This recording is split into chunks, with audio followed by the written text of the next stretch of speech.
வணக்கம், உங்கள் மீனவன். நம்ம லைஃப்பில் எத்தனையோ வீடியோக்குள்ளே ஷேர் பண்ணியிருப்போம். கட்டாயம் இந்த வீடியோ எல்லாருமே ஷேர் பண்ணுங்கள். வணக்கம். நாங்கள் ஈரான்லேருந்து பேசுகிறோம்.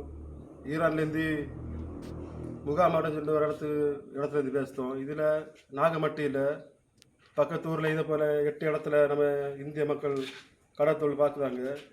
கிட்டத்தட்ட 600 மேற்பட்ட மக்கள் இந்த தொழிலை பார்த்துட்ருக்கோம். இப்போ இங்கே போர் நடக்கிறதுனால நாங்கள் இப்போ இடையில மாட்டுட்டு என்ன பண்ணணும்னு யோசிக்க முடியாமல் இருக்கோம். இந்திய கவர்மெண்ட் எப்படியாவது ஏதாவது முயற்சி பண்ணி எங்களை இங்கேருந்து மீட்டெடுக்கணும். இதில் ஒரு சம்பவம் என்னென்னா, ஒரு 2 நாள் முன்னாடி தான் தெஹரானில் குண்டு விழுந்து ஆப்கானிஸ்தானோட மக்கள் இறந்து போனாங்க. அது எங்களுக்கு பக்கத்து ஊர் தான். ஆனால் அதே குண்டு எந்த நேரம் எங்கள் மேலே விழுமன்னு எங்களுக்கு தெரியல.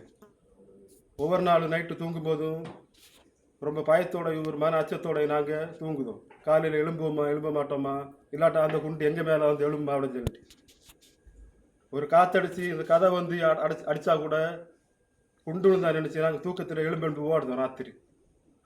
அப்படிப்பட்ட ஒரு சூழ்நிலையில் நாங்கள் இப்போ வாழ்ந்துட்டு இருக்கோம். நீங்கள் இந்திய அரசாங்கம் எப்படியாவது ஈரல் நிற்க இந்த இந்திய மக்களை எப்படியாவது நீங்கள் மீட்டு எடுக்க ஒரு வழி பண்ணுங்க.